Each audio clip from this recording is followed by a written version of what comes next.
And in order to destroy us, they separated us. Those days of slavery was was a deadly blow, was a very huge deadly blow on all Africans. And they tore us into pieces, sold us into many lands.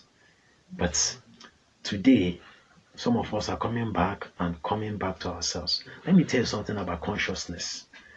It's only Africans that know about consciousness. Because if you understand why our ancestors were able to delve into the mystical is about knowing how mind is over matter, how to control events, how to control circumstances, how to manipulate it to your own advantage. That you can be able to channel and cast a spell, and that spell gets to its desired destination. That spell will get and bring results. These are the things our ancestors were teaching. But when the white man came with organized religion, they destroyed all these things. They told us that we have to be praying for our daily meal. In the olden days, our ancestors didn't pray for a daily meal. They believed that if you walk, you get. And then before you go out to work, you must make some incantations, some chants, some affirmation, some talks that you do that will build up your inner being and your spiritual guide to challenge them, to activate them, to go into action. These are the things our ancestors did.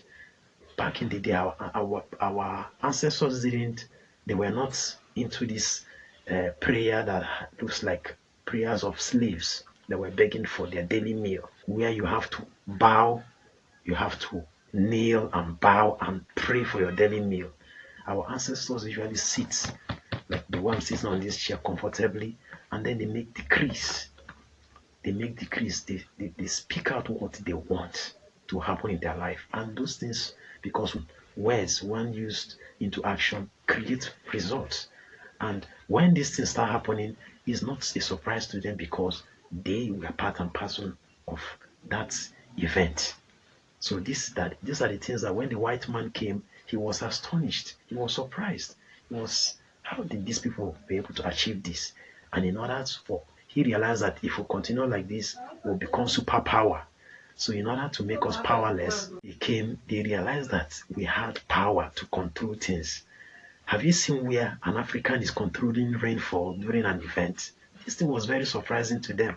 How can someone be able to control rain? Like you bring some certain leaves. We that are into herbalism will know about some leaves that you're going to bring, and then you put fire under those leaves, and you realize that they will not fall for that day. If there's any event or occasion that wants to take place, once you'll be able to perform that, that rain will stop at that particular environment. When the white man came, he was kind of surprised. How were we able to achieve this feat?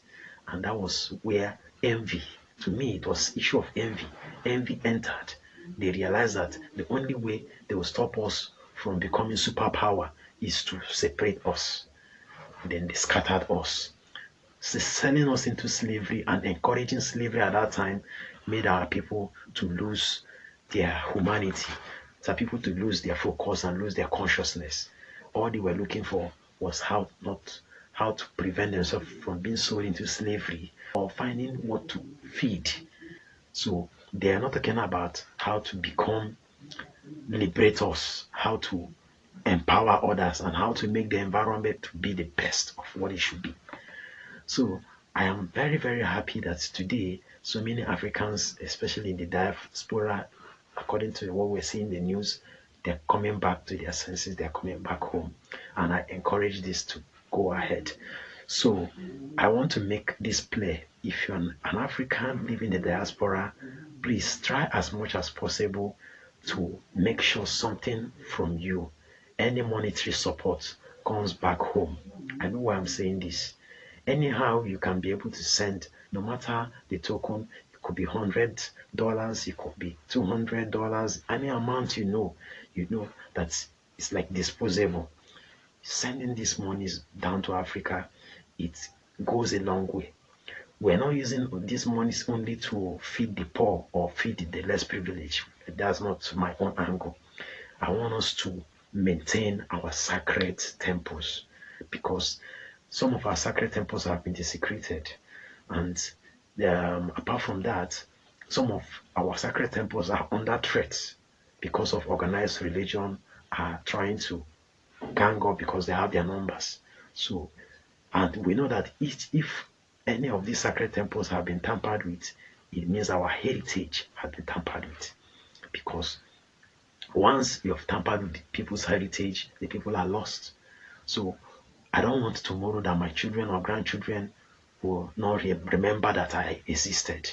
I don't want something like that. I want that African heritage to continue, and we'll be able to be the best in this whole wide world. So try as much as possible to see that a token comes back home. Whether you're going to give it in support of spiritual services, whether you're sending it back home, anyhow you're going to do it. You are doing it because you want to see that Africa is getting better through you. And we that are rendering spiritual services, me that I'm into this particular field, my duty is to make sure that any token that comes out of from anywhere, from any African coming into Nigeria, is not a waste. It is not a waste. It will be judiciously used for the purpose that is intended for. And I know why I'm saying this. Whether we're using it to make appeasement on your head, whether we're using it to buy things, to to make sure the sacred temple is being active, it is all for your own good. And you don't even know the benefit of calling your name in a sacred temple.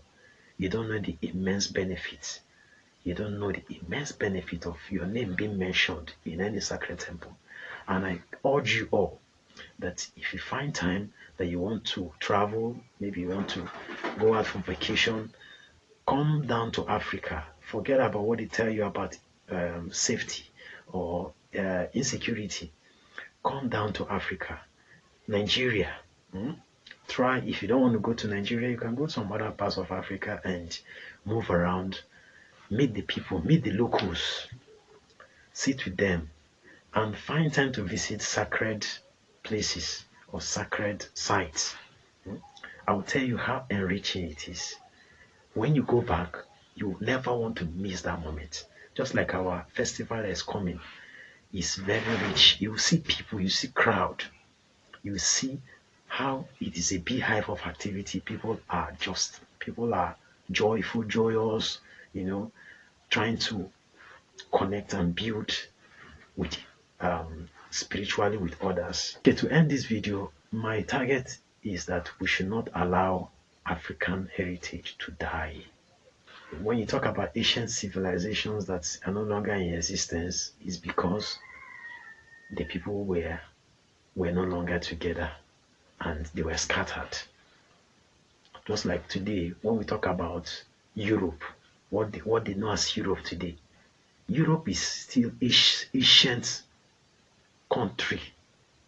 It's ancient people that were scattered. Some were from different parts. Today they call themselves Europe. Some of them call themselves Russia. Some of them call themselves, all these people are people that were one in the olden days. But because there was no unity, they decided to scatter the house. So the day they did that, their identity got lost.